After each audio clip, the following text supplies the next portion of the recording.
Hello and welcome to a special edition of Beyond the Darkness. This is a True Crime Tuesday episode that we aired on our Patreon page back at the beginning of April regarding the Golden State Killer, the original Night Stalker case.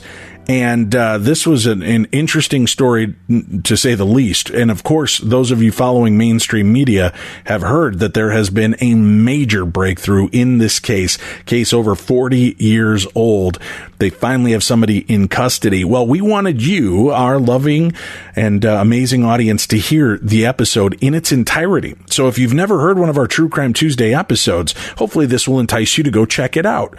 On today's actual True Crime Tuesday episode, we're going to be talking about Hell's Princess, the mystery of Belle Gunness, Butcher of Men, with famed true crime author Harold Schechter. And then in the second part of today's show, Mike Morford is back with us to talk about what happened in the Golden State Killer case, how they cracked this case, who's in custody, and what we know right now. So if you want to hear the update to the episode you're about to hear, make sure you go sign up for True Crime Tuesday. You do that by going to darknessradio.com and click on the True Crime Tuesday banner and then sign up. It's only $5 a month. It gets you 4 brand new episodes every month and access to all of our past archives over the last year. So make sure you go check that out and make it available for yourself right now. And again, if you want to hear the update to today's replay episode, you got to go subscribe to our regular True Crime Tuesday episode. So it's kind of a twofer today. You get the old episode from the beginning of April that covered the Golden State Killer, and then to get the update, you go check out our regular True Crime Tuesday show, and the second half of the show is the update. Thank you very much for making us part of your world, and now you can enjoy this. For Beyond the Darkness, it's a special replay of True Crime Tuesday from the beginning of April 2018. Good evening and welcome. You're tuned in to True Crime Tuesday. I'm your host, Dave Schrader. Tim Dennis will join me in just a bit as we look at the week of dumb crimes and stupid criminals. You know what I love doing with this show is reaching out, connecting with other hosts, with other authors, with other guests, and always looking for new stories, new angles to look at old stories. And when we can connect with another show host, podcast that covers these stories and goes even more in depth, we love this opportunity. And that's what we're going to do for you tonight, folks. Mike Morford is a true crime researcher, blogger, and podcast host. He co-hosts the podcast Criminology, which is currently covering the Golden State Killer in Season 2 of their podcast. He recently appeared on the Investigation Discovery Channel's show about the case, The Golden State Killer.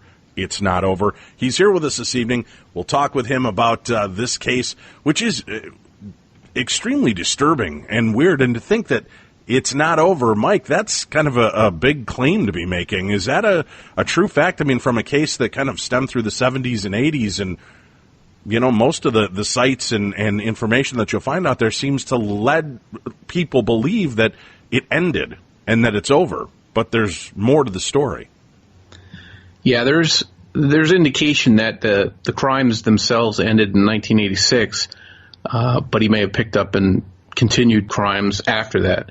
He definitely called victims after that in an effort to harass them. So that's something that his last confirmed crime is then, but he may have gone on after that and continued. Wow. So to pick up and start taunting your victims after the attacks. Let's start a little bit first off to introduce you and your show to our audience and give them a chance to know a little bit about you. Mike, what got you involved and interested in true crime? Well, I've been doing a lot of true crime research, for years, over 20 years now, I guess. And once the internet came around, it was just a whole new format, as opposed to reading books and finding stuff going to the library.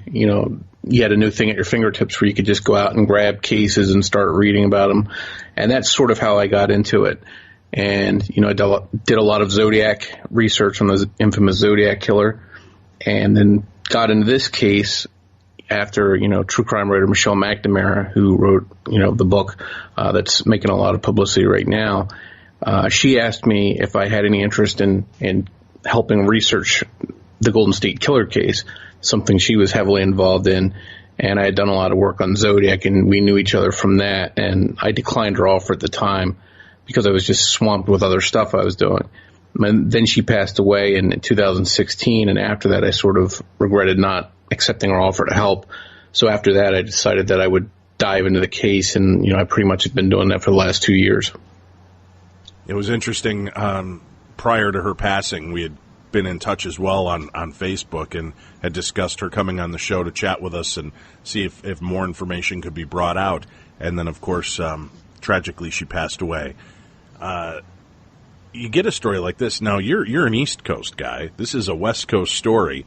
What about this story in particular drew your attention over all the other weird cases between the 49 states or 48 states between you and the West Coast? It seems like everything crazy happens out in California. All the big cases are out there, it seems like. And, there's a lot of stuff on the East Coast as well, but the high priority ones, the notorious ones, seem to happen out there. And so it wasn't planned. I just happened to, latch onto this case. I had been working the Zodiac case. I'd been doing that for, 10 years. And, season 1 of our podcast, we actually covered the Zodiac case. But this was a little bit of a departure from that because whereas the Zodiac is infamous, you say that and most people know who you're talking about. This killer, the Golden State Killer, until the last year and a half, 2 years, most of the people in the country had never heard of this guy. And he's far, far more frightening, far more prolific an offender as Zodiac was. Zodiac wound up killing a confirmed 5 people, pretty much over a short period of time. Whereas this guy raped 50 women, killed at least a dozen people over 10 years over the state of California in their homes. So he's far more frightening, and his statistics are just superior as far as criminal activity goes. So to get into the mind of somebody like that, you go down a rabbit hole of who was this guy and what made him do it and what was his job, how was he able to accomplish this and get away with it, so many victims over 10 years. And that's sort of what makes you latch on to this case. You had mentioned that, we now have this tool, the internet, at our fingertips, where we're able to research and get more information faster and easier than we've ever been able to in the past. But as you know as well as I do, there's also a lot of fake information that's put out there. I've had authors that I've talked to about parts of crimes who later will tell me, no, that's complete misinformation. Some armchair detective has started to dig into this and has taken things out of context. How do you learn to separate and kind of cull between the nonsense that's been posted by armchair detectives and real deep information and intel on these different cases? Well, I've been pretty lucky. I've made some relationships with, some people within law enforcement, people associated with this case and some of the other cases I've worked on. And you start to get a little bit of a, trust and get to know each other, and they'll share information with you. Sometimes it's a report. Sometimes it's, I have a question about this. Can you clarify it? And just over a period of time, I've been fortunate enough to really get a lot of, good material that's accurate. So I can help spread that word and tell the story in an accurate fashion. As you're looking through the information and you're kind of separating and looking at the people involved in this case, you start to reach out to some of the law enforcement officials on some occasions. Are they forthcoming with information, or do they want, laymen to just kind of stay out of this and leave things be? A, to maybe not embarrass them any further, or B, to not muck up the mire that they're already involved in and trying to get these cases solved? I think it depends on the agency that's involved as to how, open door their policy is to talking to people. Some agencies are very open and forthright, and they'll come out and give information. Sacramento County, for example, the Detective Ken Clark there has been doing a lot of conversations with me that we've been recording and putting out of some recent leads they're working on.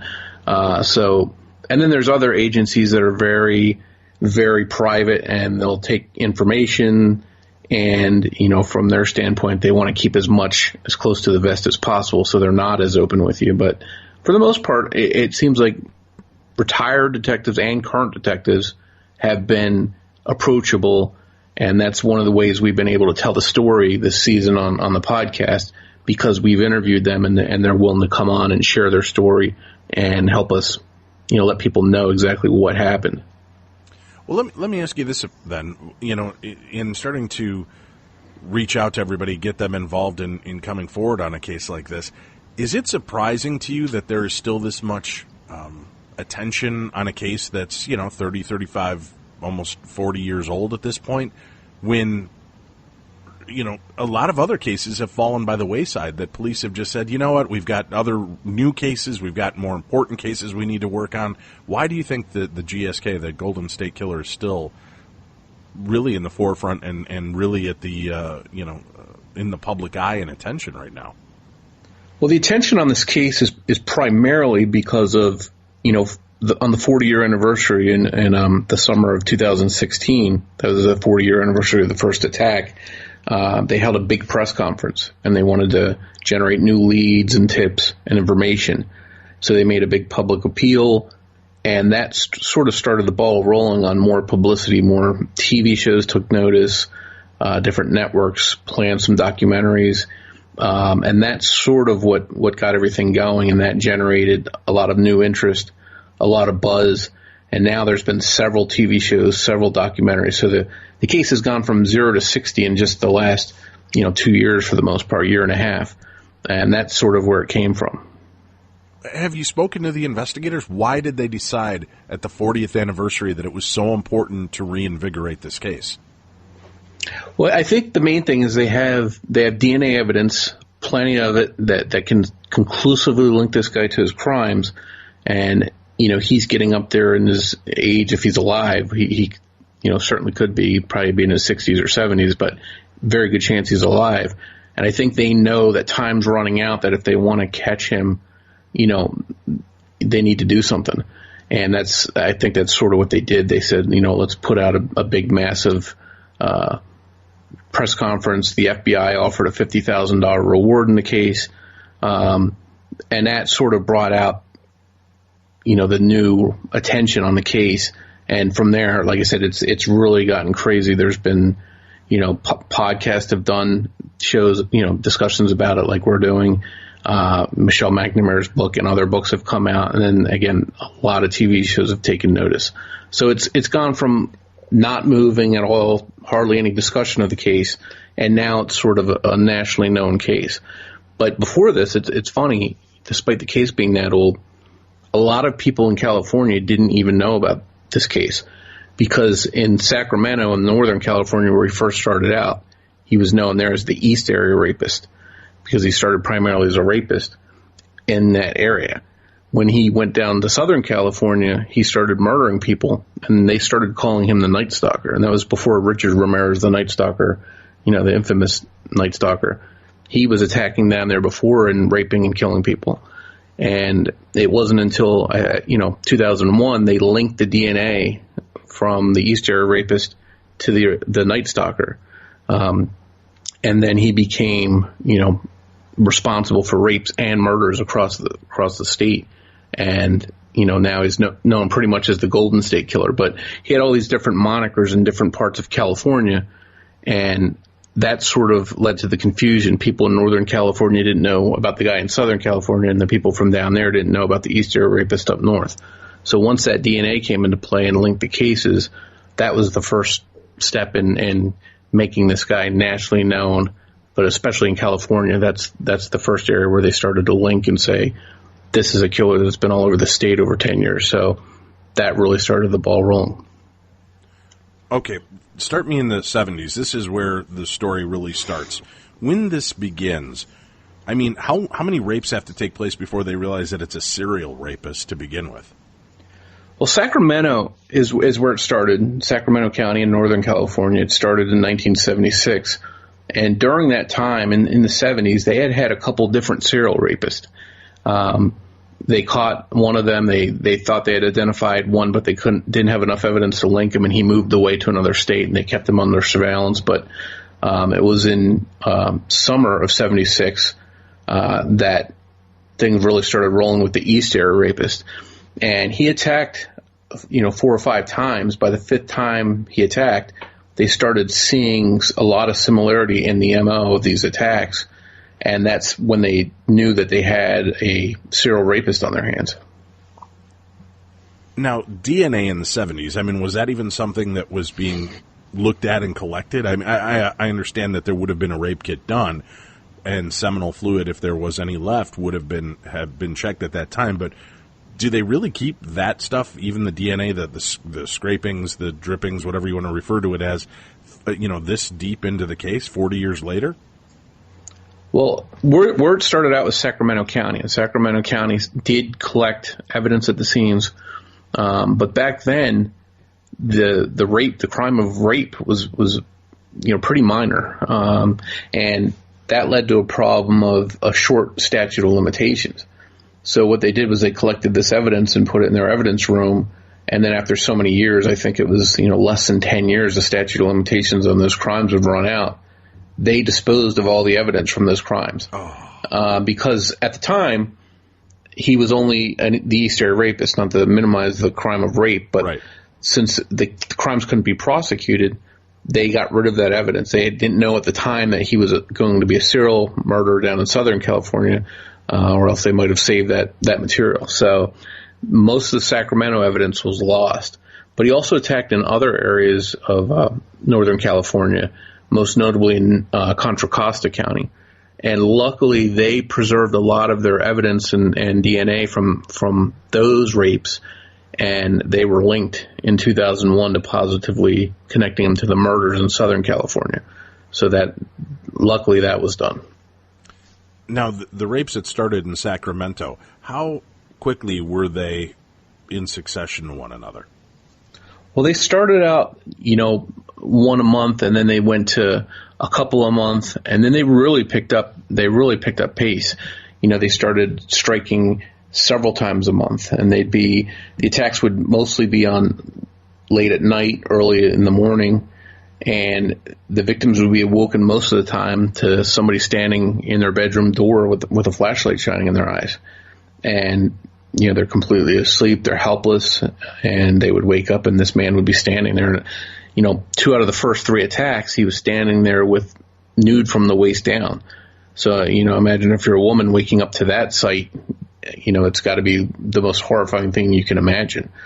And as time went by, he started to do more rapes in more succession and faster pace. And then he eventually started attacking couples. And that opened up a whole new avenue of victims, because now he had to subdue a male victim as well as the female victim that he intended to rape. And he sort of escalated as that went along and came up with his own systems of how to do that. Do they speculate that the reason that he started to change was because it was not a challenge enough for him? Yeah, and that's actually one of the things they thought. And they went so far as to mention in the newspapers that all of the victims have been either lone women or women alone home alone with children. And the very next attack after that ran, soon after, he's attacking couples. And so it seems like he may have taken that as a direct challenge, saying, all right, I can attack couples and I'm going to prove it to you. And also, interestingly, when he attacked these lone females primarily, he would use a knife. And that's all he used. A couple times he did have a gun, but for the most part it was a knife. But once he had started attacking couples, he would also use a gun. So it seemed like he really didn't want to take any chances getting into any kind of confrontation. He wanted to make sure he had a weapon that could do more damage if he got into some kind of altercation. Now, the first batch, the first 10 rapes that took place, what were the commonalities, aside from them waking up to somebody in their home, that would lead us to believe that this was one rapist? Because unfortunately, rape is still pretty prevalent, and it always has been. And You know, I mean, to the point where in some cases law enforcement didn't even do much in researching those cases because they happened so often. But why did these 10 seem so in line with one another? Was there something that he was doing specifically to them or leaving some type of evidence behind? Well, a lot of it was, physical descriptions. All the physical descriptions were, typically a thin to medium build guy, under 6 feet tall, in his 20s, very small penis, which is, something a lot of people laugh at, but that's one of the things that just about every victim described this guy as having. But then it came down to MO. He would, tell the victims, if you cooperate, I'll be out of here. I just want to get food. I just want to have some, get some money, and then I'll be gone. And he would tie them up, and he sort of stuck to a script and followed it, and they would cooperate thinking, all right, he's going to rob me. He's going to be out of here. But then he would, once they were bound and secured, he would rape them. And this same MO went on through several of the early rapes. And, he would bind them with the same kind of bindings in the same fashion. He would sometimes tear up tails to use to gag them or to blindfold them. So these are the things that they were seeing early on over and over again, to where when they got to the fifth victim, who is Jane Carson Sandler, has been one of the most open victims, they saw a pattern that these crimes were way too similar. So they knew they had a problem on their hands. So he comes in, and is he wearing a mask at any point during these initial altercations? Yes, he always had some sort of mask on. Most of the time it was a ski mask. And it wasn't just a ski mask, it was several different kinds of ski masks, different colors, different styles. Some of them appeared to possibly be homemade ski masks. So he was switching them up, sort of altering them, which was one of the interesting things in the case. But a lot of times, the one thing they also started noticing that was in the weeks and months leading up to these attacks on these women, the women would have prior instances of a burglary. Somebody would break into the house. Sometimes small things would be missing. Other times it would appear that nothing was missing. And that's something that happened frequently. Also, some of the victims reported getting phone calls prior to the attacks. And most of the time the person wouldn't say anything. They would simply hang up after breathing on the phone for a couple of seconds. So that went on. And they started to see these patterns, and that's primarily where they said, all right, we've got the same physical description, we've got the same MO with the bindings and that, and then we see this prior events happening to these victims in many of these cases. So all of that was sort of enough to say we've got a serial predator on our hands. Aside from the sexual assault and the tying, was he cutting them? Was he punching, hitting, doing any other kind of physical damage?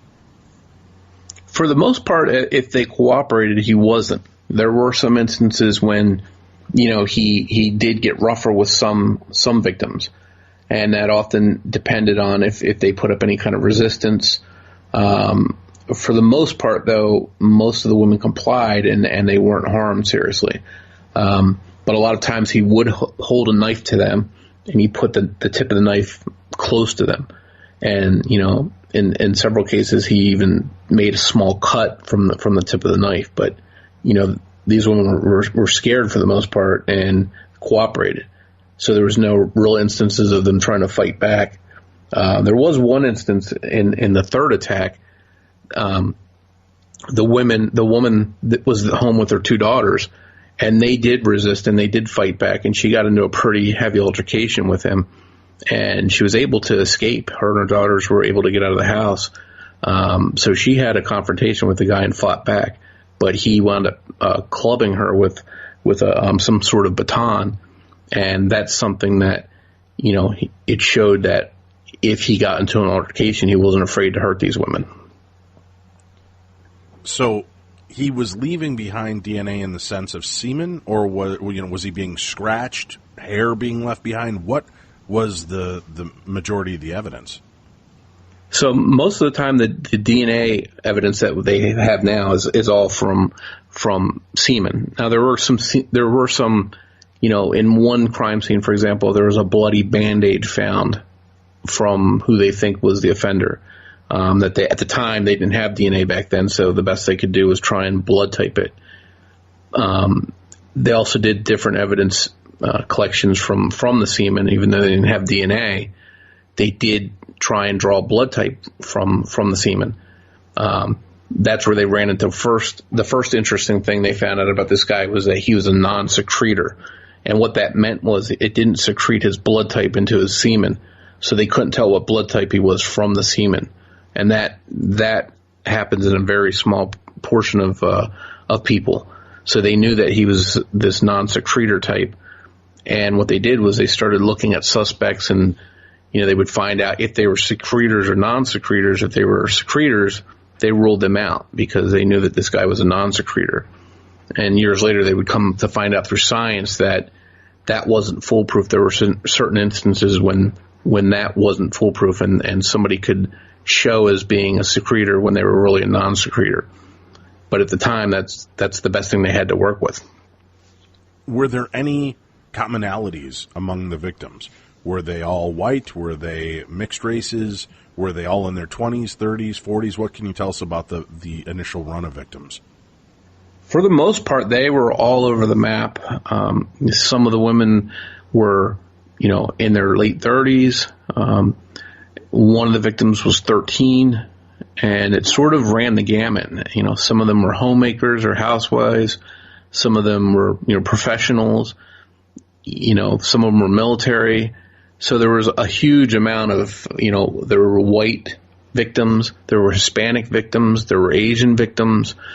So there was no specific pinpointing anything in the selected victims. So this was a crime of opportunity. Whoever he could find that just he thought would be easiest to take. That's what it seemed like. He definitely, spent some time figuring out who he was going to attack. And as I said, a lot of times these victims would get calls weeks ahead of time or find signs that somebody had been in their house. In one instance, there was a situation where, somebody would get, would get something to where somebody was in their house, but they couldn't see anything taken, so they really dismissed it. But other times after the attacks, the people would be looking around their house and they would lift up their couch cushion. They might find rope, or they might find a ski mask or odds and ends that showed that he had been in the house and left little things in place for him to attack. So the level of preparation in advance that this guy took was amazing when you sit down and think about the number of victims that he had. That's crazy. So he had gotten in and left things around so he would have them as easy accessible when he got into the home on the night of the rape. Absolutely. There were signs that he would come in and unlock certain windows possibly, and come back later. And in some instances, local neighbors would find, ski mask and rope in their bushes. And in one instance, it sounds crazy, but in one instance, the police were called and they said, "Listen, I found this ski mask and rope in my bush outside of my house. What should I do with it?" And the police told them to throw it away. So it's crazy to think that, but while this was going on, people were seeing signs of people being, of this guy being around, but they just didn't put it together. Was that information ever released at the time, or were they keeping that close to the vest? No, it was not released. They kept a lot of information close to the vest. Early on, it was because they didn't want to start a panic and, have the whole county scared. But by doing that, these women didn't know that, hey, that harmless call that I've been getting over and over for the past few weeks, that's leading up to something. The fact somebody broke into my house and didn't really take that much, that was one of the things that led to rapes many times. And they did not share this information, so none of these victims knew that some of that stuff that was occurring prior to the rapes was going to lead to the rape. The only reason I asked that is I wondered if anybody, once this got out, did they start looking underneath couch cushions and underneath areas that he had left items before to see if anybody else started calling in, "Hey, I found some strange stuff in my house." Did that ever happen that we're aware of? of people that notice something missing and then finding other things prior to an attack? Yeah, there were instances where people would find things in their house that weren't theirs, that may have come from other crime scenes. Things would be out of place. They'd be moved around. One of the things this guy did was he would eat frequently in people's houses. And in certain cases, they might find their pickle jar that they always kept on their bottom shelf in their refrigerator might suddenly be on the top shelf. The weird things like that, seem minor in the grand scheme of things, but it shows that this guy was likely in their house before the attacks. But at least in one instance, later on, after he got started and done several attacks, in one of the towns that he attacked in, a resident there felt somebody had been in their house, and they actually found under a couch cushion an item that wasn't theirs, and they were spooked by that. So they called the police department, and they were on lookout for the East Area Rapist, and I think this was in Contra Costa County at the time. They were on the lookout for the East Area Rapist by that point because he was in their area. So they knew that this was a sign, that this guy might be coming. So they actually staked out that house for a couple nights, but the guy never came back to it. What does this tell us about the perpetrator? I mean, do the police believe that then he must be somebody in, a trade, cable company, phone company, electric company, postman, somebody that would blend in a neighborhood, walking around and going to doors or windows where people would normally question that, I would guess? Yeah, there were so many different possibilities in this case.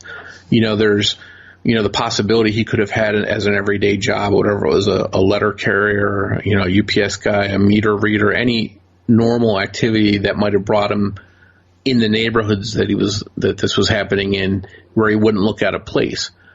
But there were also many, many instances of prowlers seen at night in the areas too. So he might have been doing prowling at night and getting his information that way. And, a lot of times there would be, people that claim to be solar panel workers selling solar panel stuff, walking around trying to sell them, or working for companies that didn't exist. People would walk around and knock on doors. Or there'd be, Mormon missionaries, for example, going through the neighborhood. And some of the times it didn't seem like these people were legitimately who they claimed to be. So there's any number of different possibilities as far as when he was moving through the area and getting his information. All right. Now, what about the initial run of suspects? Did they have a few people that they brought in at the time that they thought might fit the bill?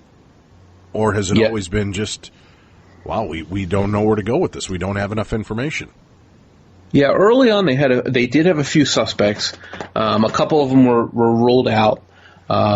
Most of the time, today it's simply, here, give us your DNA and we'll rule you out. But back then, they actually, any suspects that they developed that they thought were serious suspects, they would ask them to chew on gauze, and the gauze would be tested from their saliva and tested against their blood type and whatnot.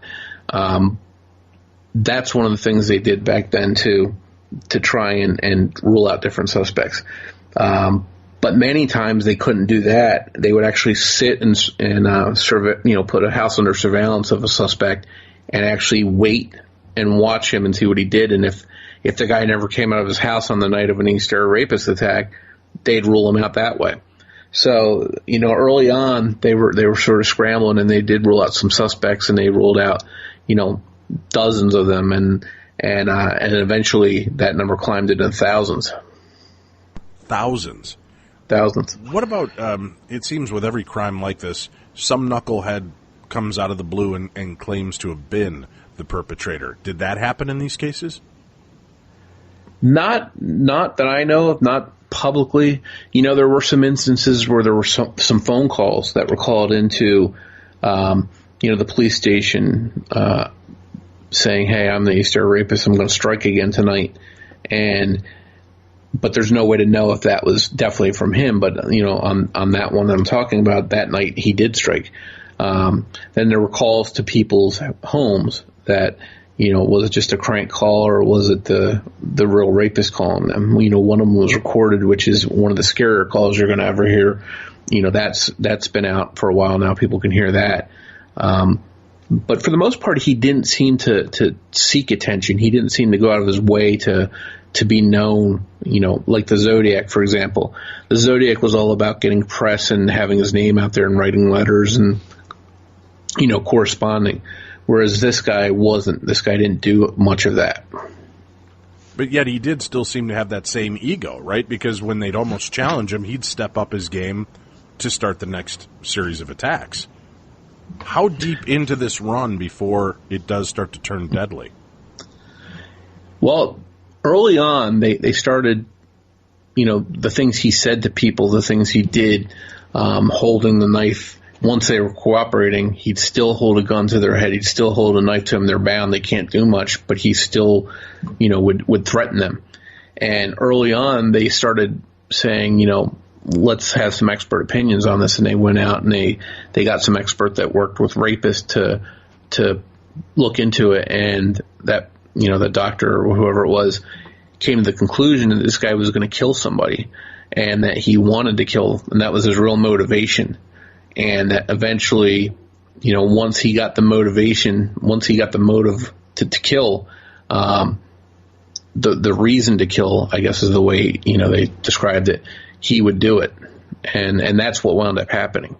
A couple attacks went south on him and the victims got away. And after that, he started killing his victims down in Southern California. And after those attacks, nobody lived.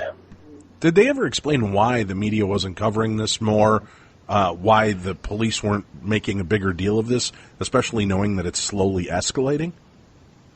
Well, in Sacramento, the word did get out after, the fifth attack in Sacramento. It did get out, and there were a lot of hysterical people, understandably. So in Sacramento County, some of the details about what he did leading up to the attacks didn't necessarily get out, but the fact there was a serial rapist running around was front page news. It was on the news every day. On TV, in the newspapers, they brought in special helicopters to search the area at night. So in that immediate area, it got plenty of coverage. But if we compare it to news today, if something happens in another state, you'll know about it in 10 seconds on the opposite coast. News didn't travel like that back then. If you weren't watching your local station or reading your local paper, you didn't hear about stuff. So when he attacked in these other areas down in Southern California, those people had no idea that these rapes and similar attacks were going on up in Northern California.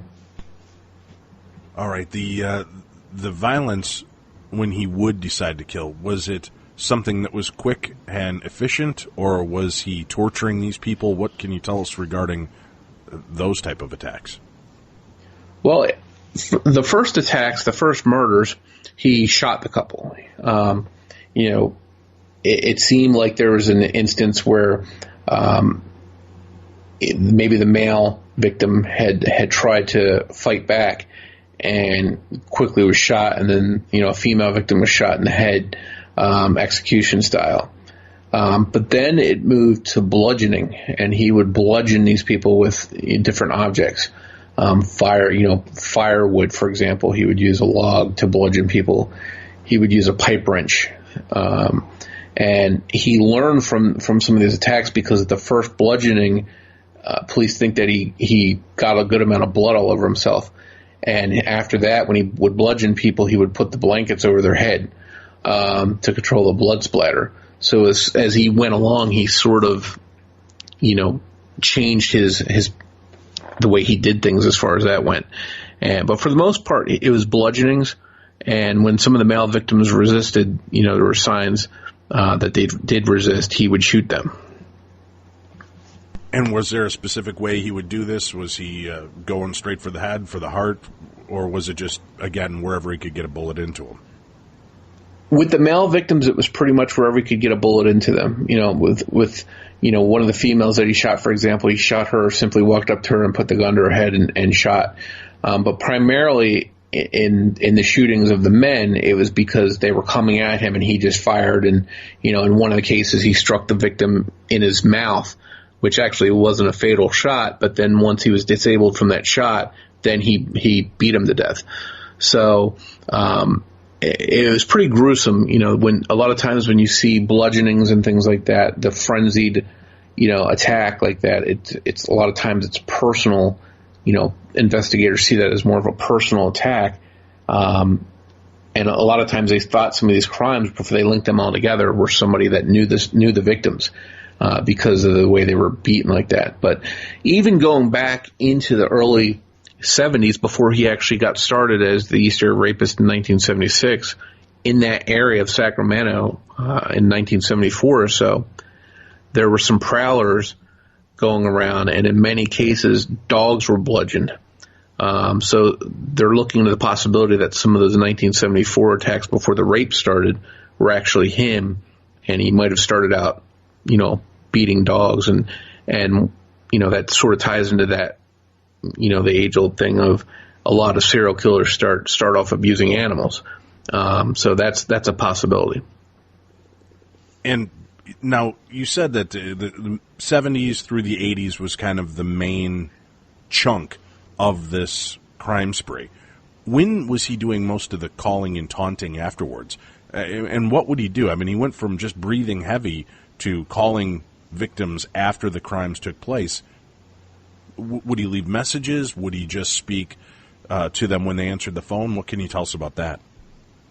So most of the time, a lot of, preceding the attacks, it was simply breathing in the call, or just no sound at all. They would just be silence, and then the phone would disconnect.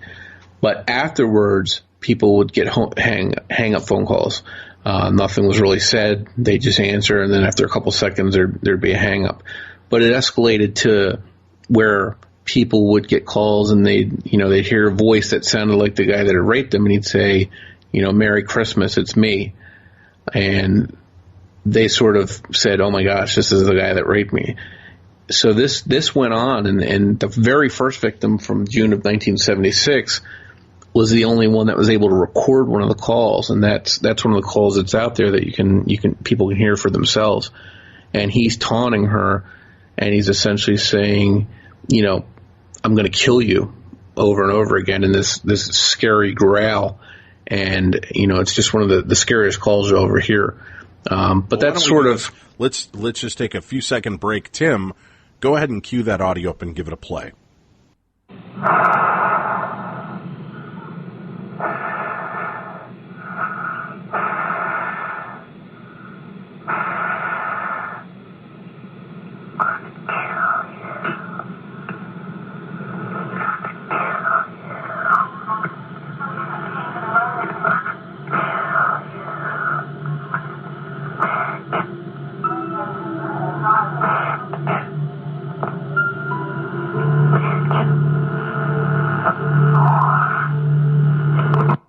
So why do you think he would take a risk like this to start calling the victims after the initial attack?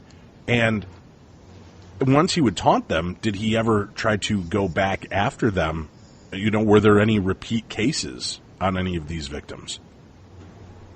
For the most part, he would call them, in an effort, I think, to terrorize them. And that's what his crimes were mostly about. I mean, the rapes were part of it, but it's the terror that he wanted to get from them, the fear. And, during these attacks, he would often walk around their house and eat out of the refrigerator and go through their stuff. And then he would walk up to them, make threats, hold a gun to their head, a knife to their head. So the fear is what he was looking for. And calling the victims afterwards was just another way that he could continue to scare them after the attacks. He never went back to the same house and attacked the same person again. It seemed like once he was done attacking there, he never appeared there, but it didn't stop him from calling these victims.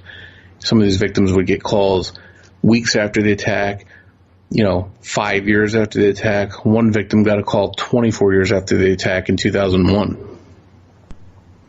And how did they know it was him? They still remember that voice, or did he say something specific to the attack? Pretty much the voice. And then the one victim that managed to record the call that she got, she was convinced was him. Several of the other victims listened to it and confirmed that was the same voice they had heard. See, doesn't that seem, and I'm not calling the victim out on this, but boy, I'd have a hard time remembering a voice if it was a couple of weeks old from hearing it, but to remember that voice 24 years later?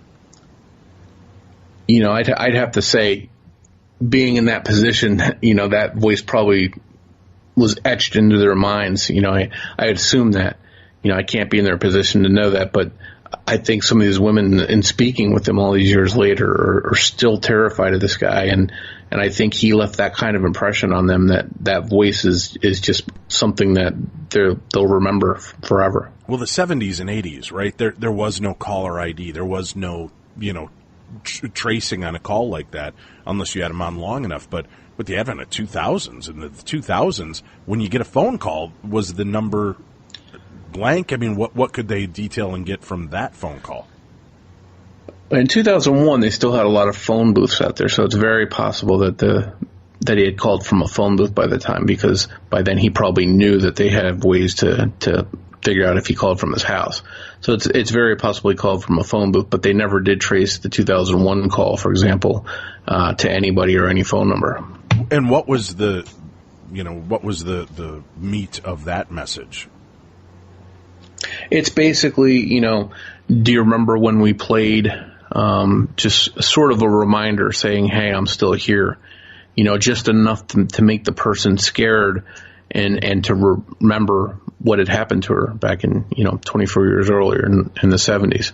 And that's, again, that shows the level that, he went to ensure that these victims were scared. I mean, because by that time he hadn't killed anybody that they know of in 15 years, but he was still terrorizing with phone calls. So it's just, shows the sadistic side of the guy. It's kind of intriguing that he's been this prolific and has been able to evade police through all these years, because it's hard to understand, and I'm sure you've spoken to people on this, but how did he just turn it off? How is he not continuing these attacks or leaving some kind of DNA behind that could be continued to be traced and tracked in current day, or at least up until 2001? Well, there's so many different possibilities. After the last known attack, he could have changed his MO. He could have done other attacks that weren't reported, or he could have gone to another state and did some of these attacks, and they just hadn't linked them. And it's possible, after that, perhaps he tried to attack somebody and, was killed in the process. He could be in prison. So it could be that he didn't turn off whatever he had going on. He just... Right, but if they're in prison, especially for rape, don't they have a DNA profile on file nowadays? Some states do, some don't. California itself, for example, it took them until, 2004, I think it was, for them to get a solid DNA database in place to say, okay, all the criminals that are currently in prison, we're going to get their DNA. But not all states are the same. Not all states have the same DNA rules. So, and then it's a question of if that DNA makes it into CODIS or not, which is the national DNA database. If anybody, for a crime has DNA that goes in and it matches the Golden State Killer, they'll know it because it's in CODIS. But so far, there hasn't been anybody's DNA loaded in there that's been a match.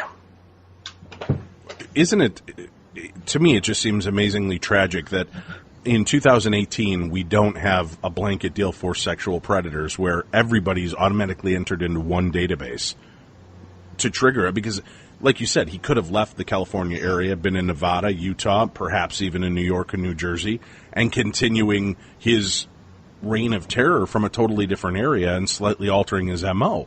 Why do you think that law enforcement is not more up on keeping these kind of profiles in a database that can be more easily accessible? It's a real simple answer, and it's red tape. It's rules and regulation. It's laws that are on the books. Each state, from my understanding, sets their own rules and regulations regarding DNA and DNA collection and what's going to a database and what's not. If it was up to the police, they would just take all this DNA and just put it into one central thing and wait to compare it to every other DNA sample in the country. But unfortunately, many states don't do that. They're not on the same page as California. So that's part of it. There's a really good chance that if somehow this DNA could be added to Ancestry.com or 23andMe.com and put it into their database, that this case would be solved, because you can do a lot of links. If anybody that's out there has tried, to find their ancestors, you can send in DNA and pinpoint several relatives. If they did that with this offender, there's a really good chance that they would locate some of his family, and then it's just a matter of time before they locate him. But the problem is the red tape is what it comes down to. DNA, Ancestry.com, 23andMe.com. They have their own rules and regulations and privacy things in place that they don't want a blanket DNA search across the board for all of their members. So they're sort of resistant to do anything with that. And then it goes back to the individual states' laws of what they can and cannot do. Well, then I think, first of all, for listeners across the world that listen to this show, the best way to do that is to boycott companies like that. Why wouldn't Ancestry or 23andMe allow that aspect? I mean, I understand it's going to turn off a portion of the audience that's going through them, but in another way, I would think that would only make it, people would feel more secure knowing that there is an active database like this that could be tapped into. I think their concern, and I don't speak for the companies, but I think their concern is the privacy and the rights of the people that are sending them their DNA for ancestry checking, and nothing more. When they send their DNA there, they send it under one premise, and then, for them to have somebody come in and swoop in and say, we're taking your DNA and checking it against the serial killers, I think is what they're resistant to, because it's not what they laid out they would do with the DNA when it was sent to them. So, again, not speaking for the companies, I don't know, but I think it's something along those lines. Such a weird tragedy our country is in, right? I mean, so many people could be put away if people were just willing to do this, but everybody is so... And I don't know, maybe I've become more and more jaded doing this show for so long, Mike. Yeah. But it just seems like people are pretty freaking shady. Why not just throw a DNA sample out there from everybody so that this kind of thing could be stopped? Murder, suicide, or rapes, attacks like this, we could get to the answer so much quicker if there was just this international database on file. Why do you think people are so reticent to put themselves into that position? Obviously, the criminals do, but in some cases, I don't know that everybody grows up thinking, "Hey, I'm going to be a criminal someday." Yeah, I think it's sort of the mentality of Big Brother's watching me. I don't want them having all this information about me and having a piece of me on file. Yeah, I think that's part of it. It comes down to certain laws and legalities and privacy. People just don't want the government forcing things on them. In an ideal world, all 50 states would have a giant database, and all the criminals' DNA would be in that database, and they would instantly get compared to each other. I mean, if that was the case, we'd have several, who knows how many victims off the streets that were linked to other crimes. But, unfortunately, that's not the case right now. And there's several. Those are the same people raising their voice in protest that the police aren't more effective. That's what I find so funny and uncanny. They don't want the man being a part of their world and having their DNA profile on file. But then why aren't the police more willing to do this, or why aren't they closing these cases? Well, it's us. It's the people. We're not willing to be accessible so that these kind of crimes could be closed a lot quicker. And I understand that there's going to be some trepidation, but the fact of the matter is, just think of what a safer world this would be. All these crimes that we talk about on your show, my show, how much quicker we could get resolved for these and stop senseless tragedies from continuing to occur. Yeah, and who knows, maybe we'll get to that point one day. It's going in that direction. More and more states are recognizing that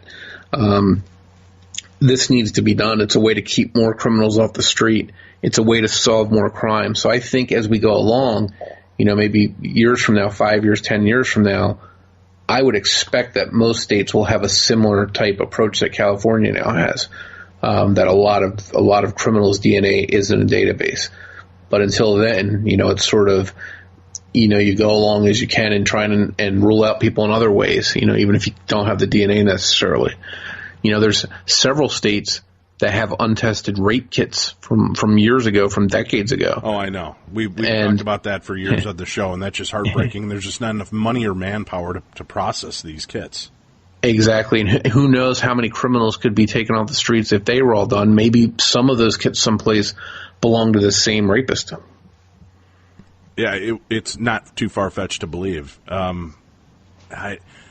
We have a broken justice system. We have a strange way of going about things in this world, and it just baffles me more and more. I'm just curious, as somebody who's intrigued with true crime like this as well, does it ever start to get to you? It's very, I try not to let it get to me. I go through a lot of cases, and I'll talk to some of the relatives of victims and stuff. This case in particular, I've made friends with a lot of people involved in the case, from victims to some of the investigators. So for me, it's a little bit more personal. I sort of feel the weight of wanting to see this solved a little bit more because I know some of these people. So it's frustrating that way. But reading through the reports just over and over and over again, the times of what he did to these people, it's been this season of our podcast, because we're drawing from these reports, has been very, very heavy on me, to have to read through just report after report. Right. And the script that he used and the things that he did, and you almost know what he's going to do next to these people. And it's frightening. And if you listen to the podcast or you read about this case in any of the books or watching these shows, you'll be locking your doors. You'll be going around checking your windows at night to make sure that they're secure, because it's a very, very scary case. It is. And that the belief is that this didn't just end in the 80s. There's so much more. And like you said, for the 40th anniversary, they shook some trees and wanted more information. They got thousands of new bits of information and leads. Why do you think it is then, here we are 2-3 years later, but we're really no further into closing this case than we were 40 years ago? Well, I don't know if I'd necessarily say that. I think they're, for example, Sacramento County is one I'm using as an example. They're looking at some old cases before 1976 that they think may be related to this guy. And their hope is that, all these years later, that somebody may know somebody that was involved in some of these earlier crimes, or maybe they were arrested for it, and have an arrest from the crimes previous that they can link to this guy and then find out his identity that way. Other agencies are exploring things like paint chips found at some of the crime scenes and linking them to, a construction company that was in Santa Barbara County at a certain time. So there's an ongoing process, an ongoing investigation that they're doing all these years later, trying to get, new leads, new information. But the best thing they can do and that they're trying to do is just get the word out there and spread awareness and spread it on social media, because somebody out there is going to know somebody that fits the description of this guy and was in the right areas at the right times. Did any of the victims believe that they knew who this perpetrator was? No, and a lot of times he spoke through clenched teeth in a hiss or a growl. He didn't speak with a normal voice. Sometimes they thought they would hear a stutter. Sometimes they thought they would hear a fake accent. So he seemed like he was trying to disguise whatever voice he had. He always wore a mask. None of these victims ever saw him without a mask. So, one of the victims that I know has said to me several times, I'm afraid when we find out who this guy is, he's going to be somebody that I knew. And that's a scary part for a lot of people to know, once this guy's unmasked, who he was. And the reason I was asking that was it did seem, in some of these cases, it's somebody that you've been around. right? And maybe even in the earliest cases, it was somebody that he saw on a regular basis, somebody that he was around to have this. Because this guy's got a pretty good working knowledge of these people, knowing that they were single, or knowing how effective it would be to get to them. What have profilers and the police said about the type of houses and locations? I mean, were there any commonalities between the victims at all? Same doctor, same psychiatrist, same gym that they worked out, same grocery store, anything like that they were able to tack any 2 or 3 of these together in a string? There were so many victims from so many walks of life that any kind of links seemed, coincidental. If you said that somebody worked in the medical field, well, that was probably a third of Sacramento County worked in the medical field at the time. If you said, one of the victims worked at a military base or was in the military, there were military bases all over California. So there was nothing pinpointing to, one specific link. They would ask these victims lots of different questions and look over their answers to see if anything came up that linked them, and they never could find any verifiable links. And a lot of times, many of these houses were all single-story homes. They were on secluded areas. They backed up to fields. They backed up to woods. And a lot of times they think he may have just surveilled the neighborhood, found out which houses offered him good views and good escape routes, and attack people that fit the right address, the right locale for where he wanted to escape, and could plot out ahead of time what he was going to do. So some of these victims might simply have been, the wrong house at the wrong time because it fit, what he was looking for. All right. In continuing with this, as you're opening up different aspects of the story and talking to the different victims that are willing to come forward and are vocal about this, are there many of them that just want to put it behind them and be done once and for all? Or, are they all pretty rabid about wanting this case finally closed? A lot of the victims have not come forward publicly. They've sort of moved on, they've put it behind them. A lot of times, and this is a lot of people don't know this, but a lot of times these victims that were married, most of the times their marriages did not survive. It was that big a strain on their marriages that a lot of marriages ended. So it was a real painful time, not just for the attack, but the problems it caused later on. So that's one thing that a lot of people tried to put behind them. And there's been a few that have come forward publicly, that have been on TV shows or on our podcast.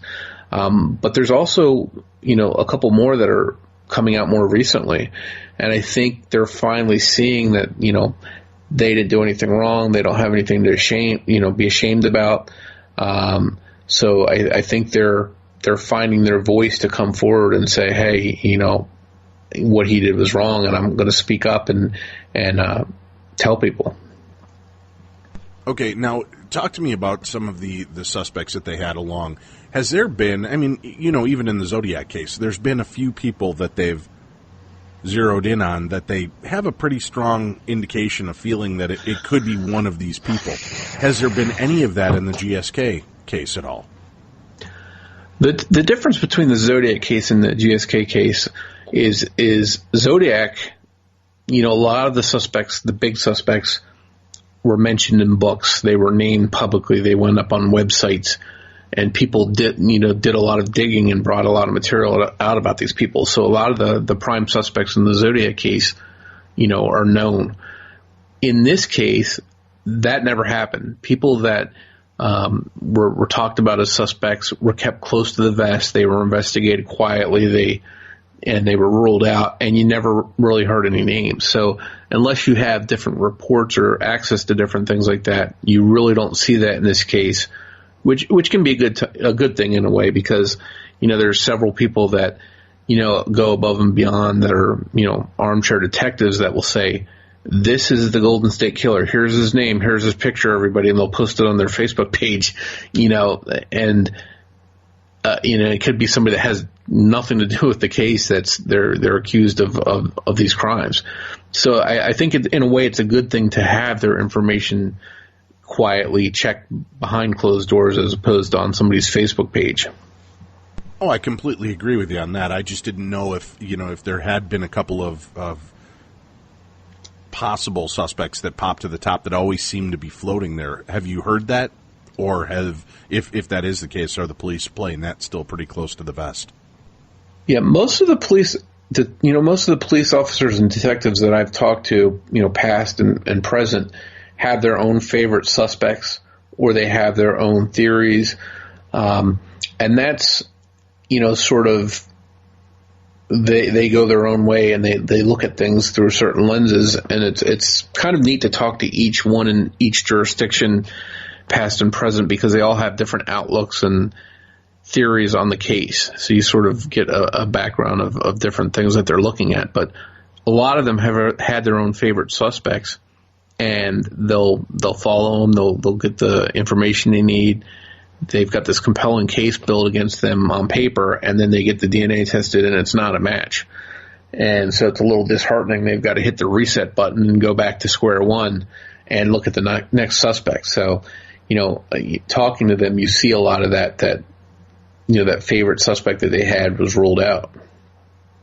Well, and you were talking at the beginning of this is how this has kind of been pushed back to the foreground, in the last couple of years here. And you've got some high-profile authors and, people involved in trying to break this case. Why do you think that's taking place? Is that because they're, aside from the fact that we have a good DNA profile on file for them, do you believe that there is more information that has come forward that we are getting closer? Do you think, in your personal opinion, this crime will be solved? I think this crime is going to be solved one way or another. Whether the guy is alive or dead, I think it's going to come down to probably the DNA.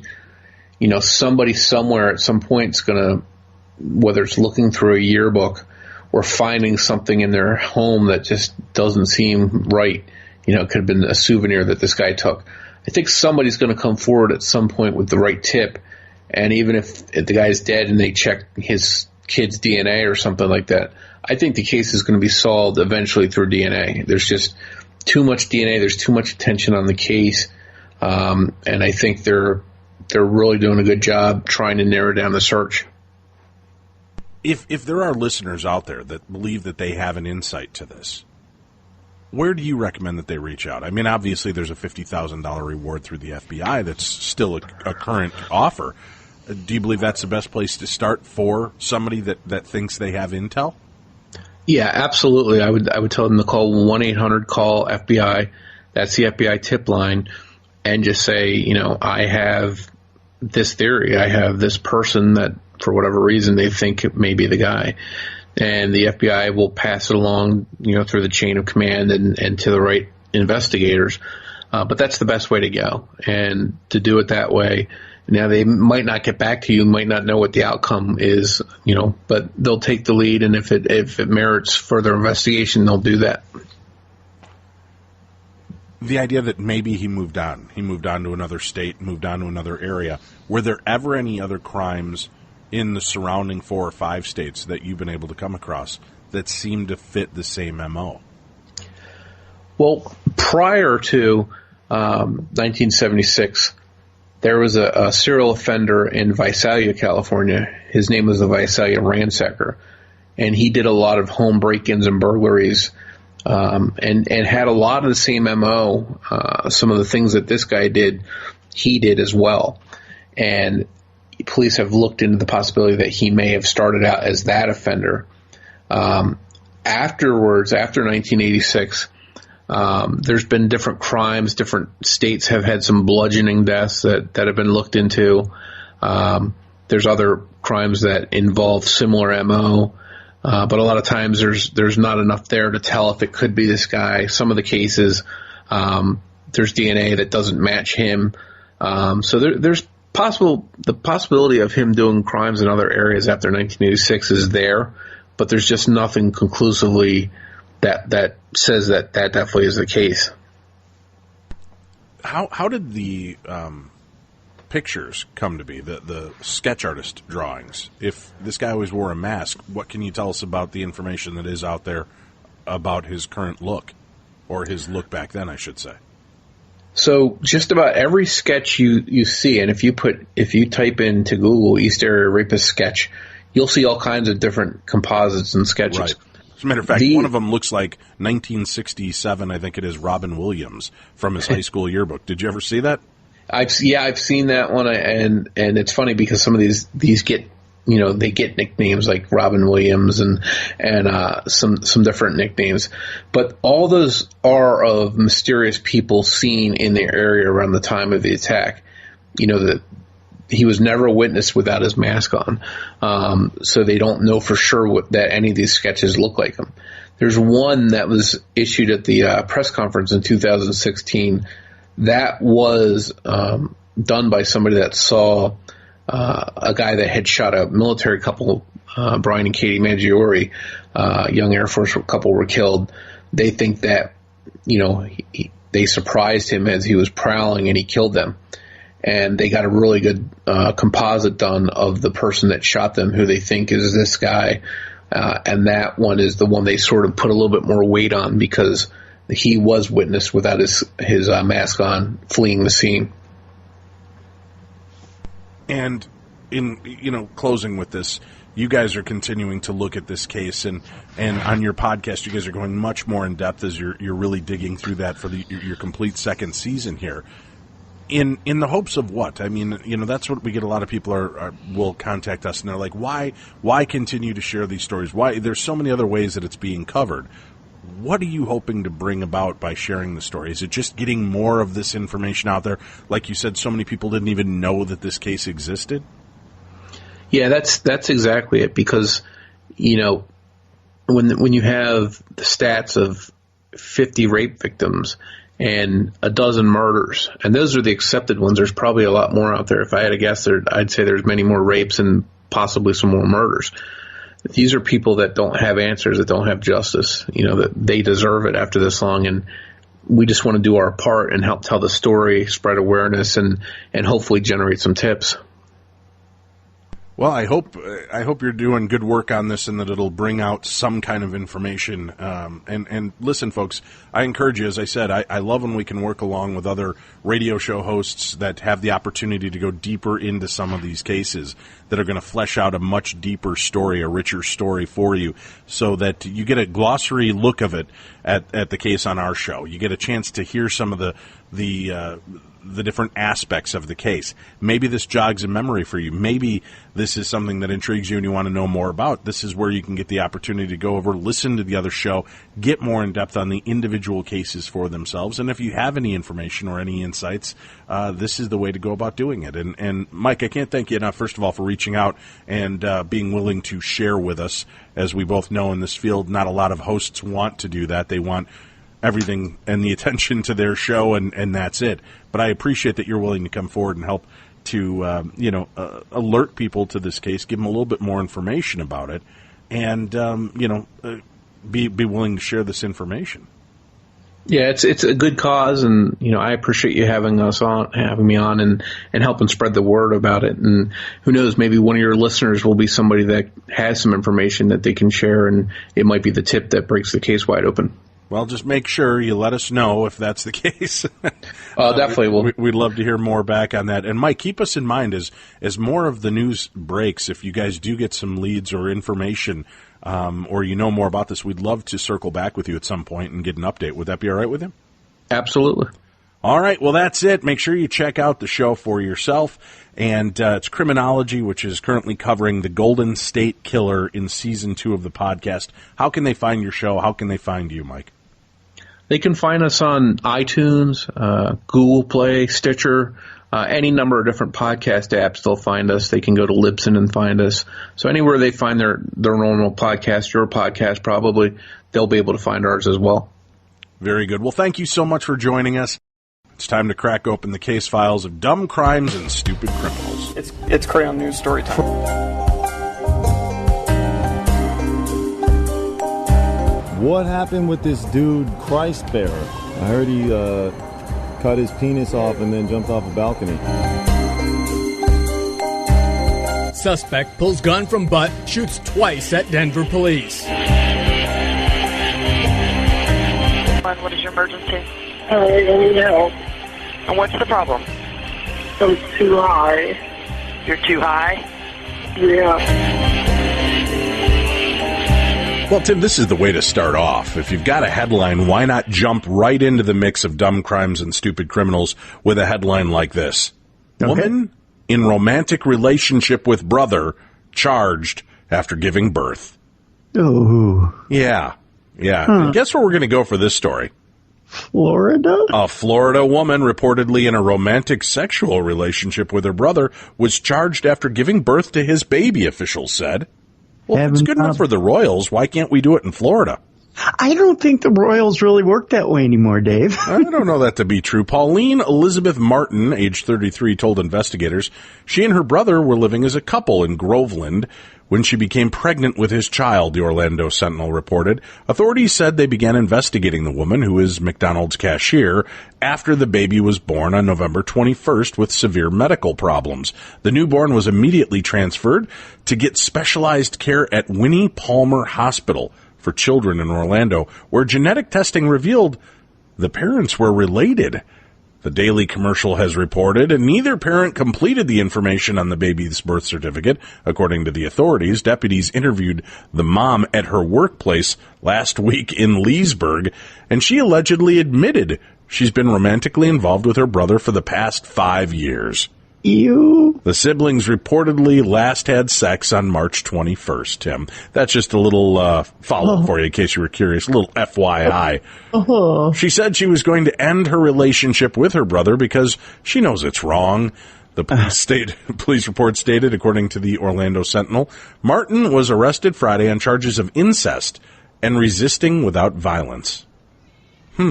According to court records, she was released the following day from Lake County Jail on $3,000 bond. The mom is next scheduled to appear in court April 16th. Officials said they plan to speak to her brother, but have been unable to track him down, the Daily Commercial reported. Yeah, way to come out swinging, Florida. Oh, but that's not the only Florida woman in the news today, Tim. No. Florida woman fails to put car into park. Car rolls into pool with husband and child inside, cops say. Oh, no. A father and daughter in Florida ended up taking an unexpected dip in the pool on Tuesday after the man's wife reportedly failed to put the family car in park, and it ended up rolling into the water. The Oxaloosa County Sheriff's Office said in a Facebook post, the woman thought she put the vehicle into park when she ran back into her apartment around 2 p.m. in the town of Crestview on Oxaloosa Island, located on the state's panhandle, Tim. New meaning to the term carpool. Mom thought she put the car in park when she ran back into the apartment to grab money. The sheriff's office said apparently it didn't go all the way into park. The Honda Civic ended up rolling into a pool at the apartment complex with the woman's husband and daughter still inside. The vehicle was almost completely submerged. You know, that almost ranks right up there with my the first time my sister decided she was going to try to drive for the first time. She kind of got reverse and third or fourth gear confused, and also my mom was trying to teach her on a manual, a stick, and so she punched the accelerator instead of the clutch, and she kind of squealed the tires and then floored it rather than put it in reverse, and put the Ford Tempo we had at the time right through the garage door. And the garage door was loped over the Ford Tempo, and then she ran screaming out of the car, screaming, "I'm never going to drive again." Of course, she did, but yeah, not quite putting it in the pool, but I got a good laugh out of it. Well, that's the important part, as long as you were entertained by it. I was entertained. Just so we know, the father and the child were both fine. Everybody was saved. There was no lives lost that day. But in a follow-up to your story, Tim, teens attempt to steal a pizza delivery car, but can't operate a stick shift. No, see? Nobody Teens, not even old enough to drive, stole a pizza delivery man's car, but couldn't figure out the manual transmission.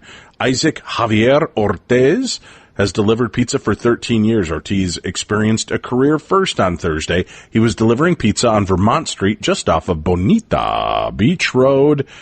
They came out and say, we no order any pizza, but when they tell me that, I hear my car in the driveway make a big noise, Ortiz says.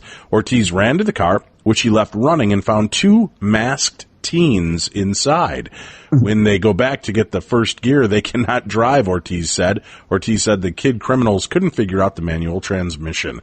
The teens left the car in neutral, jumped out, and ran. Deputies quickly caught 13-year-old Miguel Garcia and 14-year-old Rogelio Sebastian. They look like little kids. I say they look like babies, Ortiz said. Ortiz's boss is now giving him an extra order for his next delivery. Take your keys with you, lock your car, be safe. That's what the owner of Happy Pizza Inc., Chris Ernest, said. Sometimes it takes one to put it back on your radar. Deputies also found drug paraphernalia on young Sebastian. Both teens faced grand theft auto charges. You know, driving a stick probably saved him his car, because most kids these days don't learn on sticks. They don't know how to drive a manual transmission. They all learn on automatic. I can't drive a stick to save my life. I learned a little bit in high school, but I couldn't drive one if you put me behind one right now. I forgot. No. Yeah. How did they get grand theft auto when they weren't able to go anywhere with the car? I think it's the attempt and not necessarily that they got away with it. Well, as long as we're talking about dumb drivers, how about this one? We're going to go to Defoniac Springs, Florida, Tim, where a man who taunted deputies on his four-wheeler with a beer in his hand is now safely in custody. We can all sleep better tonight, Tim. On Saturday evening, deputies attempted a traffic stop on three four-wheelers for driving on a county-maintained road. Two of the four-wheelers stopped on Windflower Street. A third fled from the stop. A white male driving the third four-wheeler later returned to the traffic stop and began taunting the deputy and driving in circles in the middle of the road, shouting, "Come and get me!" Shortly after, additional deputies arrived in the area. When deputies turned down Margaret Boulevard, the four-wheeler accelerated rapidly toward the front of the patrol and swerved around it. The suspect was seen holding a beer can in his left hand and yelling as he went by. You guys watch too many damn Dukes of Hazzard episodes. The suspect then accelerated rapidly southbound on Watson Road and then turned onto Guinevere Lane. Contact was later made at a residence where the four-wheeler was observed. Witnesses identified the male as Aaron Keith Clark, 24, of Defoniac Springs. Deputies went out to Clark's home residence on County Highway 192, and he was taken into custody. Clark told deputies he didn't remember the incident due to being intoxicated. He stated he didn't remember almost hitting a patrol car or running from deputies. Clark stated he was sorry for the incident. Oh, well, then all's forgiven, Tim. Yeah, you'd let him go. Yeah. How about this cat? Are you ready for this? Ready. Tateville, Kentucky's got a story for us, Tim. A Pulaski County man is in jail after police say he impersonated a state trooper and threatened a 15-year-old. Deputies say 36-year-old Kenneth Gill went to a home on Holiness Church Road in the Tateville community Tuesday night and stood in the road spinning nunchucks. Everybody was kung fu fighting. According to an arrest citation, Gill tried to get the 15-year-old to come down into the road and fight him. That's pretty much what a state trooper would do, right? Oh, yeah. I mean, that's protocol. Yeah. Gill then stepped onto the property, saying he was the owner and had a right to because he was a Kentucky state trooper before leaving the area. After a lengthy search, deputies say a neighbor found Gill under a porch. While being arrested, Gill told deputies that he was an FBI agent and had to be forced into a patrol car. Gill is charged with impersonating a peace officer, resisting arrest, carrying a concealed weapon, disorderly conduct, 2nd degree, wanton endangerment, 2nd degree, terroristic threatening, 3rd degree, and criminal trespassing, 3rd degree. So if I had $1 every time I did that. Why? So he got charged for impersonating a peace officer, but what about as a federal agent?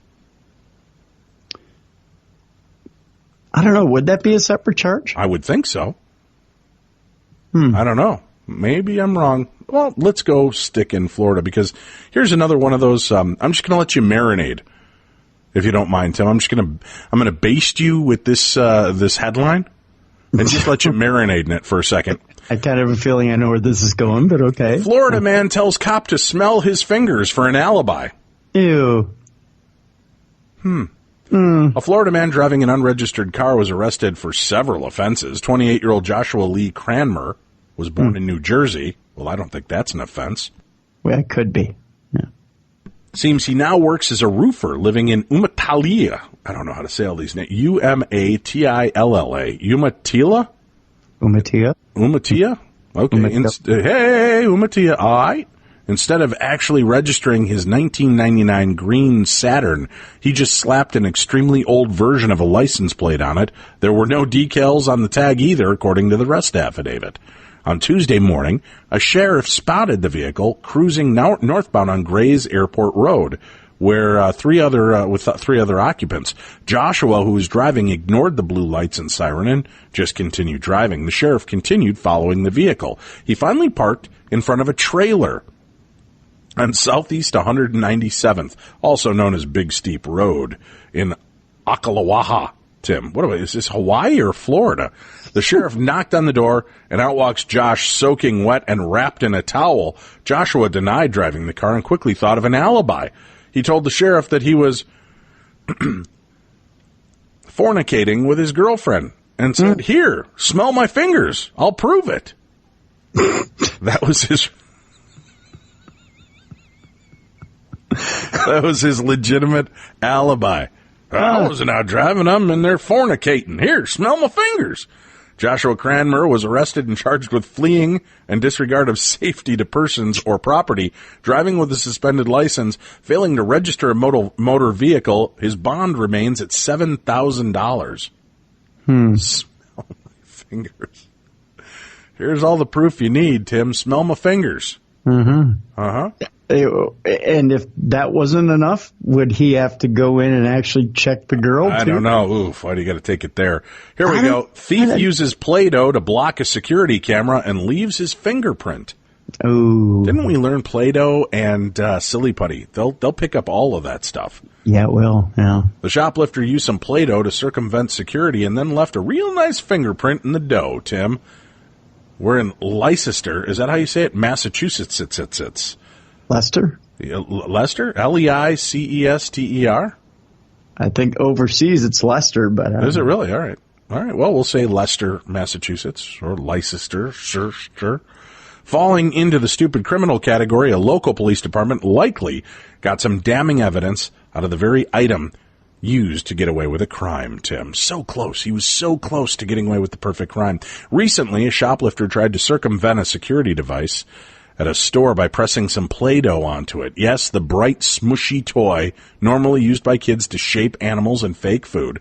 The shoplifter pressed the dough into the camera to block it, meanwhile leaving a fingerprint behind in said Play-Doh. Not only did the blockage not work too well, but there's a perfectly pressed fingerprint for police to work with to identify. The print is being processed to identify the suspect, said Leicester Police or Leicester Police. Ooh. How'd you like to get caught in Play-Doh was what got you busted. See? Yeah. And then that's the case where the cops are going to say, I think it was you. Let me sniff your fingers. Because Play-Doh's got that smell. Well. That's the only time that I would ever. I like to huff Play-Doh. Does that make me a bad guy, Tim?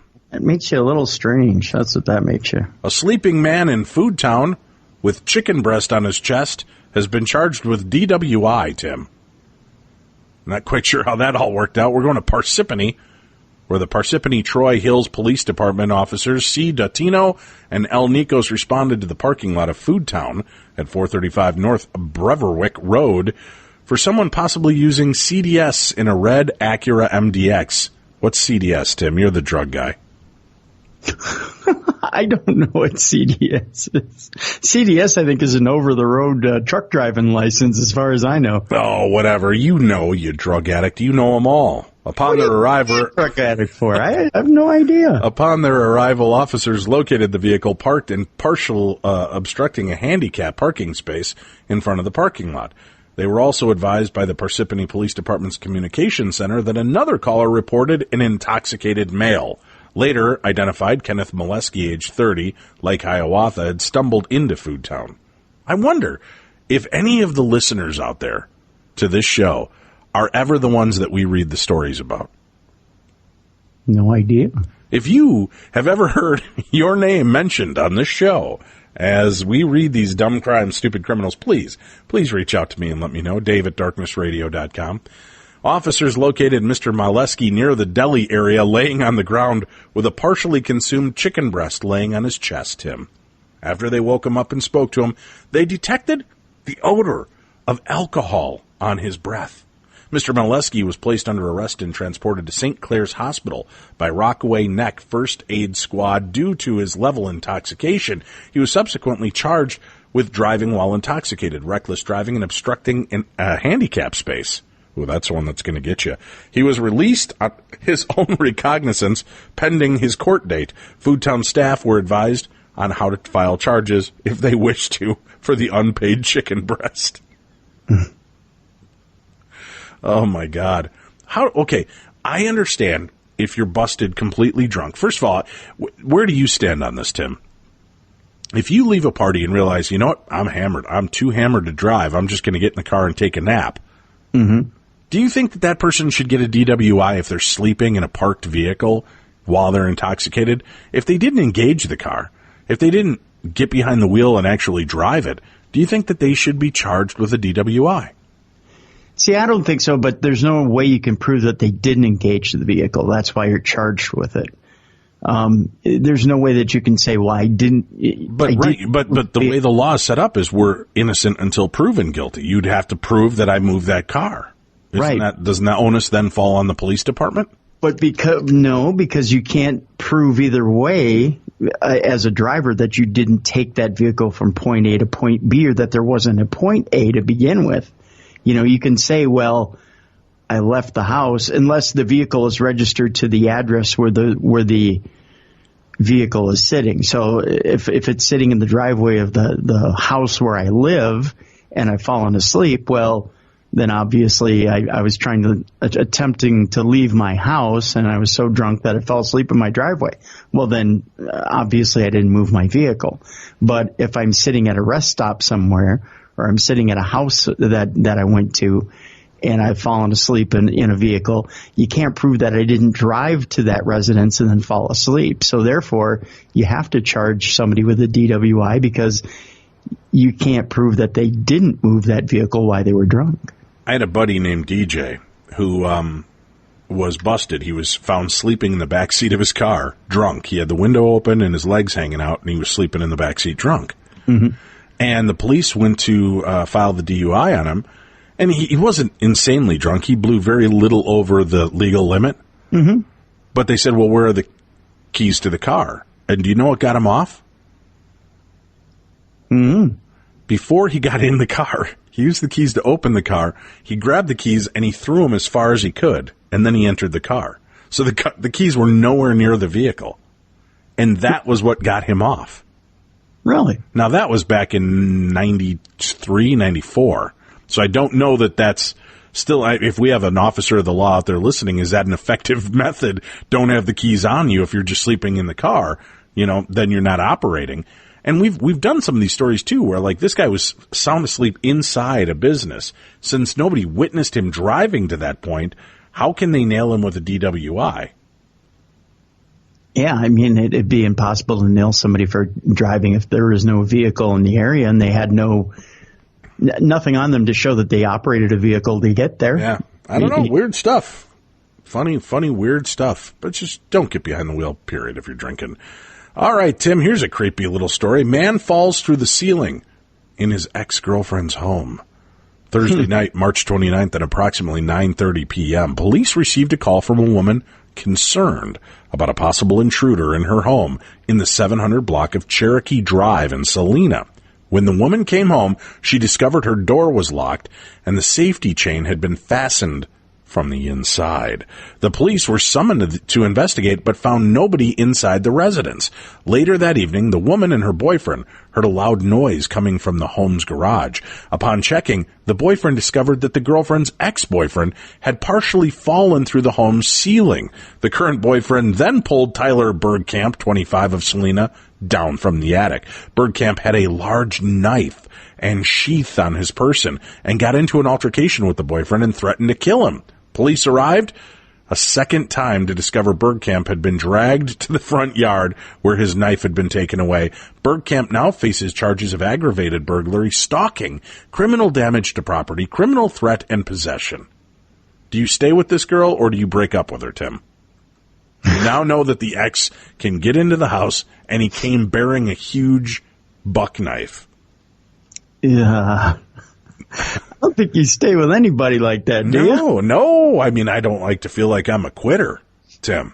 But it's okay to quit sometimes, though. I mean, it kind of does feel that way, doesn't it?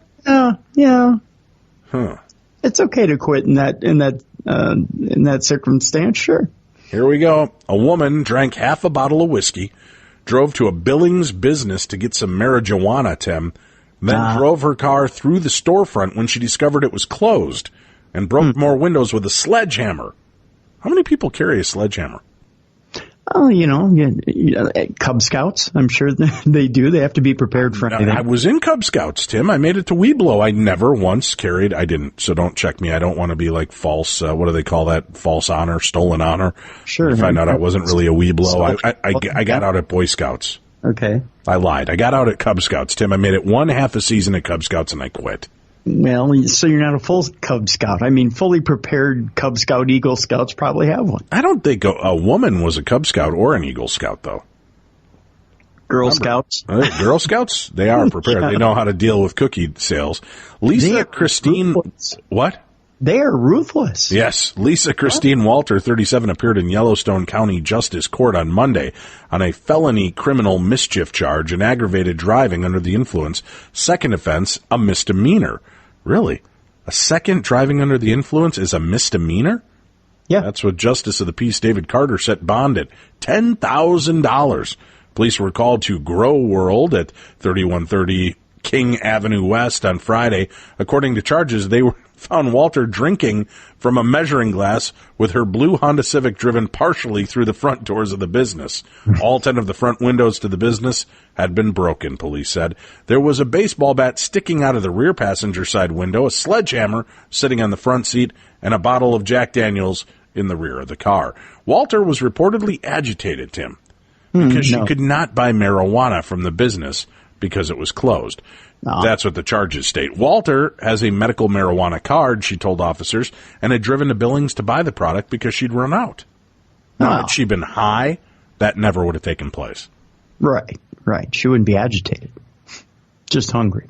Yep, it's the Satan spit that gets you, Tim. It's always the liquor. The liquor is what makes you violent. It's not the marijuana. The Satan spit. That's right. The devil's lettuce makes you just want to be happy and eat Cheetos, Tim. Yeah. But Satan spit, it wants you to put like baseball bats through windows and carry sledgehammers. Yeah. You get violent. You get all agitated. Unless your name is Tim Dennis and you put down a liter of Jack Daniels and then just talk about how you're not a god and you do Oprah. I seem to recall that conversation once. I have no idea what you're talking about. I was there for it, Tim. I saw it. It was there. I think you're probably hallucinating on LSD or whatever it was. No, tequila maybe. Tequila and some Cheez-Its, but that's about it. Walter admitted to officers she drunk roughly half the bottle of whiskey before driving, according to charges. She became upset when she found the business closed. She said she drove her car through the front doors to teach them a lesson, Tim, in what she deemed a case of swift justice. Swift justice! That's what you get when you cut off a weed addict who's drunk. That's their version of swift justice, Tim. I guess so. Yeah. Breath test that Walter gave showed her at a 0.13%. The legal limit is 0.08. So she was well over, Tim. Well, but okay, That's it, he says. Well, no, but I mean, in some states, like in this state, it used to be 0.10. So if you look at it, if you want to take a skewed view here, it was only 0.03% over what used to be our legal limit. So really, it's not that drunk. But their limit is 0.08. So it's quite a bit over. Well, but 0.08 in retrospect, when you're a hardcore, like she is, 0.08 is kind of like, tiptoeing through the tulips, and 0.13 is kind of like just barely buzzed. We got another do-gooder out there, Tim, tried to do some good. Oh, good. But bucking the system like two modern-day Robin Hoods. A disgruntled driver was caught standing in front of a police camera van with an umbrella to stop it from clocking speeding motorists. Oh. Footage shows a man standing in front of a police van with a speed camera, the clip believed to be shot in Liverpool. Shows a man blocking with an umbrella. It's beautiful. Controversial footage shows the man standing in front of a police van with a speed camera, blocking it with an umbrella to stop motorists getting caught for driving too fast. The video, believed to be filmed in Liverpool, shows the man standing on the nature strip between two roads in front of the parked police van. He holds up a black umbrella in front of the speed camera, dressed in just a jumper and trousers despite gray weather, Tim. That's the real crime of this story. A motorist from the other side of the road filmed the footage, egging the prankster on. "Yes, mate, that's what we like to see," the man behind the camera said. But not everyone was as complimentary. Another voice says, "There's a fucking school up there, buddy. You're just sitting here?" The first voice adds, "More money, mate. That's what we like to see. I'm sure he's illegally parked, too. Can't park like that," he adds. The man blocking the camera then adds, "It's a bit dangerous." The man agrees and adds he's obscuring everyone's view. The footage has sparked controversy, while some are hailing the man a hero, and others saying his actions were dangerous, Tim. Stuart Carr said, "It's not about money, it's about the law and safety of the public. If you don't want to get fined, don't break the law and speed, putting yourself and others' safety at risk. It's just as simple as that." Jeff Taylor added, "Anybody that can see a big yellow van from a half mile away deserves 3 points and a fine. What chance of they seeing a child or a pensioner stepping out in front of them?" That's true. True. I guess that is kind of the high sign. If you see the yellow van and you're not smart enough to slow down, you probably deserve that fee. Yeah. Yeah. Yeah. Yeah. But this guy's out there holding his umbrella and he's Mary Poppinsing this thing up, Tim. He's like, no. Well, here's a guy, Tim. This guy, he's just, when we talk about setting your intention. Yeah. Yeah. He kind of set his intention early because, here's a headline for you. It's a grabber, Tim. I don't even need to necessarily read the story, I don't think, when you just hear the headline. Okay. Man with "I am a thief and an idiot" tattooed on his face has been arrested for stealing deodorant in Brazil. Yeah, you're right. That one pretty much is self-explanatory. Yeah, a teenager was forced to have "I am a thief and an idiot" inked across his forehead. He's been arrested for stealing deodorant in Brazil. Roan Roca da Silva, 18, was caught trying to steal 5 cans of deodorant from a supermarket in Sao Paulo. Silva made headlines last year after 2 men tortured him by tattooing his forehead as a punishment for trying to steal a bike. Oh, my God. That was swift justice. Holy cow. Tattoo artist Macon Wesley Cavaluja, 27, and his neighbor Ronlindo Moreira Diarigo, 29, were both found guilty by a judge after being caught by police filming themselves inking the tattoo and sending the images to friends. Jeez. Tattoo artists, and their tattoo is horrible, so I wouldn't really call them artists either. They were both found guilty by a judge and given a sentence of 3 years and 4 months in prison.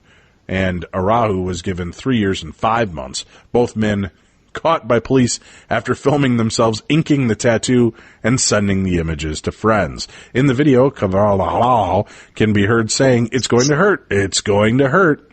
In the most recent case, Silva was caught by a shop assistant trying to steal the deodorant before he was taken to the police station, Tim.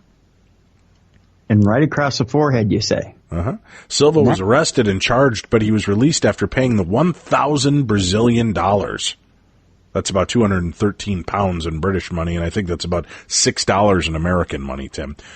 A cousin of the alleged thief told reporters that Silva's shoplifting was down to relapse in his drug use. Aw, we don't like to hear that.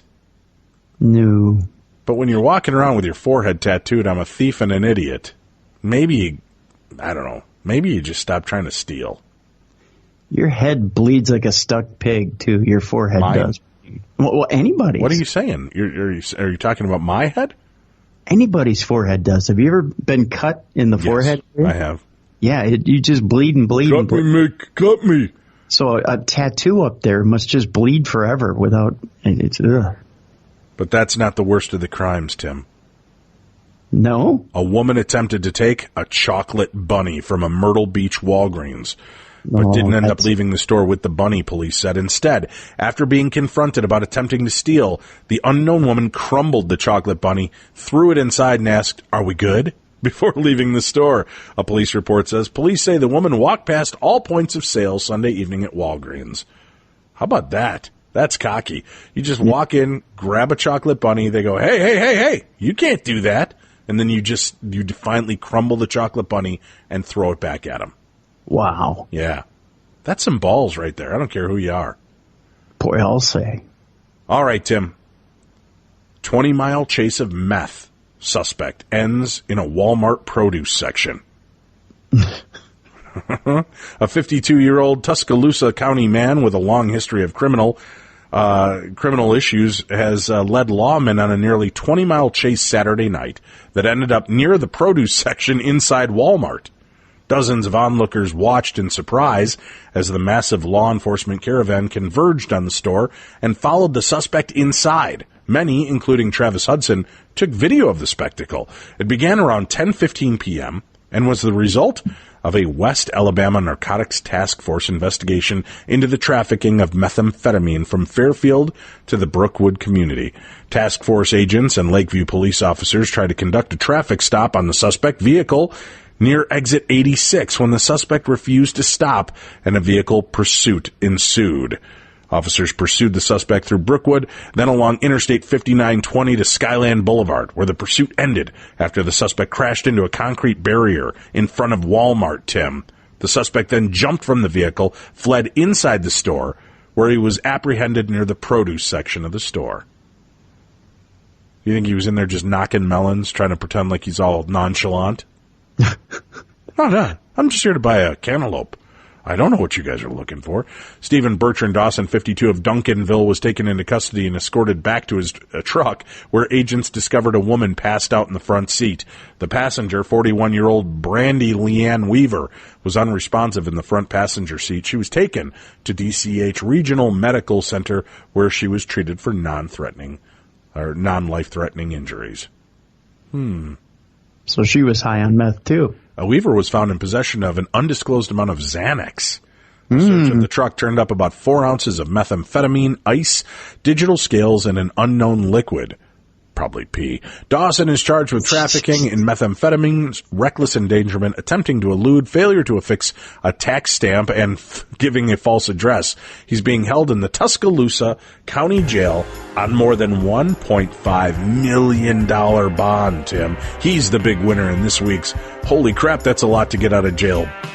Weaver is expected to be charged with unlawful possession of a controlled substance. How about them apples? Well, technically, he's only got to put up 10% if he can find a bail bonds. Yeah, that's still an awful lot of do-re-mi.